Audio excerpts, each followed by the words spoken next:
Shalom दोस्तों, यीशु आपको प्यार करते हैं। आज का जो वचन है मैं आपके लिए पढ़ूंगा।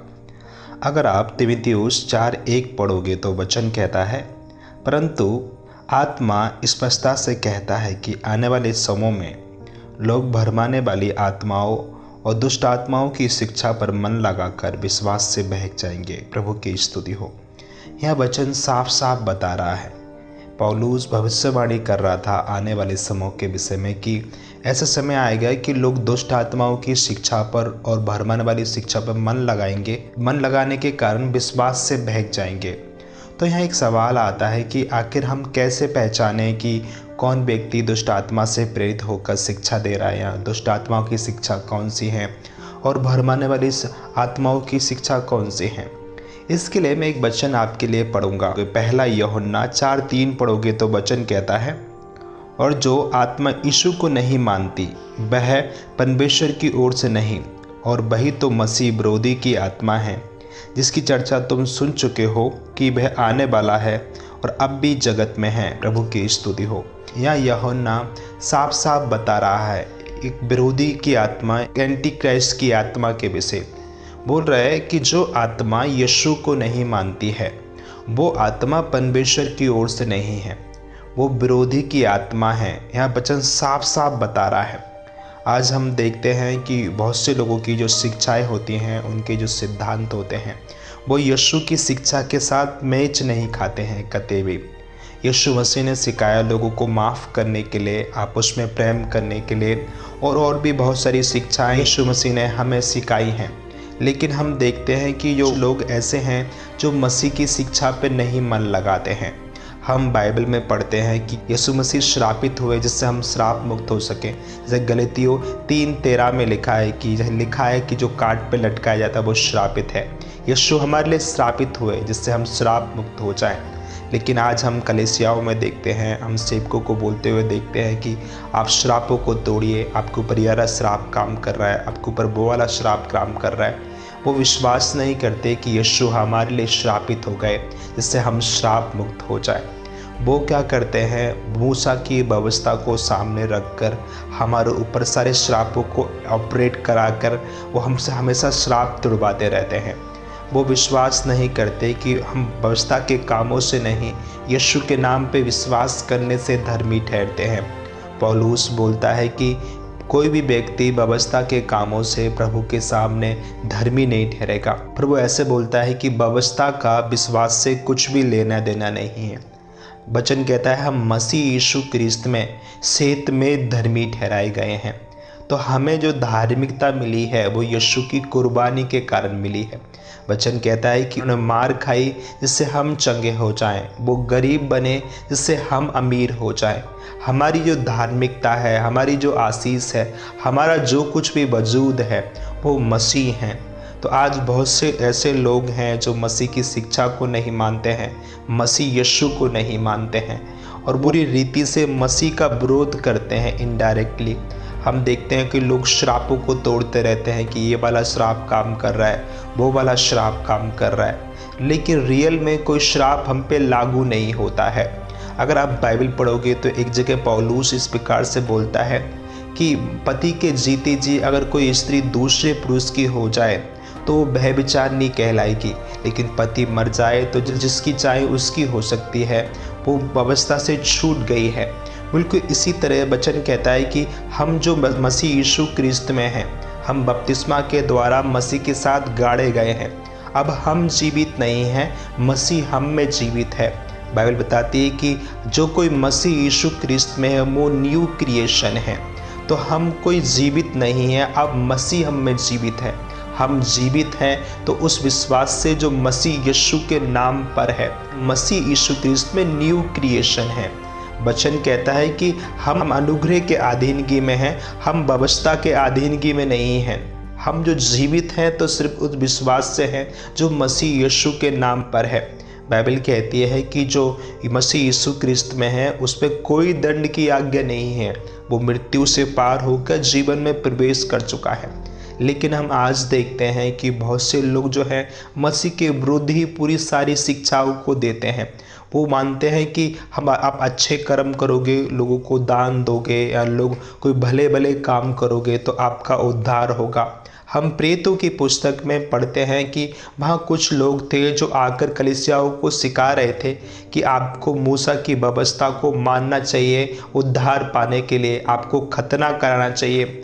और वचन कहता है कि पौलुस का उनसे काफ़ी नोक-झोंक हुई उन लोगों से। आखिर में उनका निर्णय यह हुआ कि सब लोग वहाँ गए और सारे लोगों ने इकट्ठे होकर, वहाँ पतरस भी था और भी कलीसिया के जो खंबे समझे जाते थे वो सब लोग इकट्ठे हुए। और उसके बाद उन लोगों ने निर्णय लिया, उन्होंने बताया कि मूर्ति पूजा से और गला घोटे हुए के मांस से बचे रहो, और भी दो तीन आज्ञा उन लोगों ने दी। और उसके बाद बोला कि आपको व्यवस्था मानने की ज़रूरत नहीं है। हाँ मेरे प्यारे बहन भाइयों, वैसे हमें भी बहुत से लोग आ मिले हैं जो हमें मूसा की व्यवस्था को मानने के लिए लगाते हैं, लेकिन हम जो मसीह यीशु क्रिस्त में हैं, मूसा की व्यवस्था का हम पर कुछ भी नहीं है। हम मसीह यीशु क्रिस्त में सेत में धर्मी ठहराए गए हैं। हम विश्वास से धर्मी हैं और विश्वास से ही हम धर्मी बने रहते हैं और विश्वास के ही द्वारा हम स्वर्ग जाएंगे। तो मेरे प्यारे बहन भाइयों, आपको चौकन्ना रहना है ऐसे सारे लोगों से। यहाँ एक सवाल आता है कि ऐसे लोग आ कहाँ से गए कि जब ऐसी ऐसी वो शिक्षाओं को देते हैं। इसके लिए मैं आपके लिए एक वचन पढ़ूंगा। अगर आप 1 यूहन्ना 2:19 पढ़ोगे तो वचन कहता है, वे निकले तो हम ही में से थे पर हम में के थे नहीं, क्योंकि यदि वे हम में के होते तो हमारे साथ रहते, पर निकल इसलिए गए कि वे ये प्रकट हो कि वे हम में के नहीं थे। प्रभु की स्तुति हो। ये सब लोग हम में के ही निकले हैं। ये मसीह की शिक्षा का भेद लेकर हमें वो दास बनाने के लिए आ गए हैं। प्रभु की स्तुति हो। पौलुस इस प्रकार से बोलता है कि स्वर्ग का कोई दूत भी जो सुसमाचार हमने तुम्हें सुनाया है, अगर उसको नहीं सुनाता है तो वो श्रापित हो। हमें जो सुसमाचार सुनाया गया है, दूसरा कोई सुसमाचार है ही नहीं। सुसमाचार क्या है कि यीशु हमारे पापों के लिए मारे गए, गाड़े गए और तीसरे दिन वो मुर्दों में के जीवित हो गए। ये सुसमाचार है। इस सुसमाचार को छोड़ के कोई कैसा भी सुसमाचार सुनाता है वो श्रापित है, बाइबल कहती है। तो मेरे प्यारे बहन भाइयों, आपको चौकन्ना रहना है। इन मसीह विरोधियों से और इनकी शिक्षाओं से आपको दूर रहना है। आपको विश्वास करना है कि मसीह ने आपके पापों की, आपके श्रापों की कीमत चुकाई है। अगर आपको जीवन में कोई गरीबी है या आपके जीवन में कोई दरिद्री है या कोई बीमारी है, वो श्राप नहीं है, वो शत्रु का हथियार है जो आपके विरोध में है। आपको उसके लिए प्रार्थना करनी है। जैसे यीशु ने बोला, मांगो तुम्हें दिया जाएगा। आपको स्वर्गीय पिता को वो याद दिलाना है, पिता मेरे स्वामी ने, मेरे यीशु ने मेरे लिए मार खाई जिससे मैं चंगा हो जाऊं। हे पिता, मेरा स्वामी मेरे लिए गरीब बना है जिससे मैं अमीर हो जाऊं। मेरा स्वामी बेघर रहा है जिससे मैं घर वाला हो जाऊं।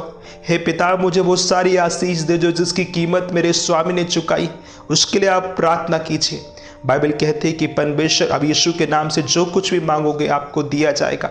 आपको मसीह पे, उनकी शिक्षाओं पे भरोसा करना है। इन झूठे लोगों से, उनकी झूठी शिक्षाओं पे आपको कतई विश्वास नहीं करना है।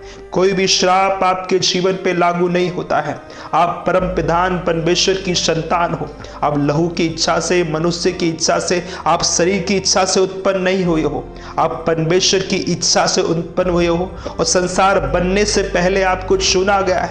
आप कोई श्रापित व्यक्ति नहीं हो। आप एक आशीष के पात्र हो, आशीष परमेश्वर की संतान हो। आपको सिर्फ इसी बात पे विश्वास करना है। जब आप इसमें विश्वास करोगे, शत्रु को तुम मुंह की खाते हुए देखोगे। वचन कहता है कि हमें सांप बिच्छू को कुचलने का और अंधकार की सारी सामर्थ्य पर अधिकार दिया गया है। कोई मसीह विरोधी और उसकी कोई भी शिक्षा या कोई भी जादू टोना या कोई भी श्राप आपके सामने नहीं ठहर सकता। आप परम प्रधान की संतान हो। आप जीवित नहीं हो, मसीह आप में जीवित है।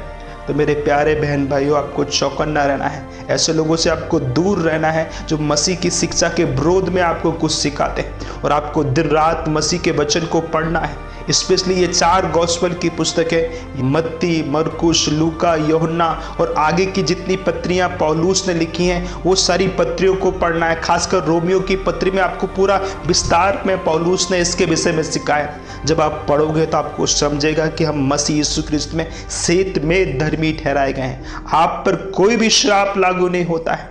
आपको ऐसे मसीह विरोधियों से दूर रहना है। आइए हम प्रार्थना करते हैं कि परमेश्वर हमें सामर्थ दे और ऐसे सब लोगों से बचाए। पिता मैं धन्यवाद करता हूँ कि तेरे प्यार के लिए प्रभु परमेश्वर कि तू हमसे प्यार करता है और तूने अपना इकलौता दे दिया जिससे हम श्राप से और पाप से उसकी ताकत से हम मुक्त हो जाए प्रभु। हे पिता हमें मसीह के राजों को उस भंडार को समझ ले दे जो मसीह यीशु क्रिस्त में है पिता परमेश्वर लॉर्ड। और ऐसी झूठी शिक्षाओं से प्रभु, ऐसे झूठे सिद्धांतों से प्रभु परमेश्वर तो मसीह का भेद लेकर हमें दास और गुलाम बनाते प्रभु, ऐसे सब लोगों से हमें बचा प्रभु। मसीह की ज्योति हमारे ऊपर चमकने दे प्रभु कि मसीह की गहराई को समझ सके, उस प्रकाशन को समझ सके जो मसीह में हमें मिलता है प्रभु। प्रभु मैं सारा आदर आपको देता हूँ प्रभु, स्पेशली तेरी संतानों के लिए मैं प्रार्थना करता हूँ प्रभु, तेरे कलाम को समझने के लिए प्रभु, तेरे कलाम की बातें प्रभु अंडरस्टैंड करने के लिए प्रभु, उन्हें उनकी बुद्धि उनकी समझ को तू खोल दे प्रभु कि तेरे वचन का रोशनी उनके ऊपर चमके प्रभु। जिस तरह वचन कहता है कि तेरे वचन के खुलने से प्रकाश होता है प्रभु, वैसे उन्हें प्रकाश का अनुभव हो मैं प्रार्थना करता हूँ प्रभु। और तेरे संतान को प्रभु अनुग्रह दे मैं प्रार्थना करता हूँ प्रभु। सारा आदर और सारी महिमा मैं आपको देता हूँ प्रभु। जो भी दुख में और समस्याओं में है पिता परमेश्वर लॉर्ड गॉड, उन सारी समस्याओं उन दुखों से लोगों को छुटकारा दे प्रभु। मैं आपको सारा आदर महिमा देता हूँ पिता, और मैं धन्यवाद करता हूँ इस सब के लिए प्रभु। यीशु के नाम में मांगता हूँ पिता, आमेन।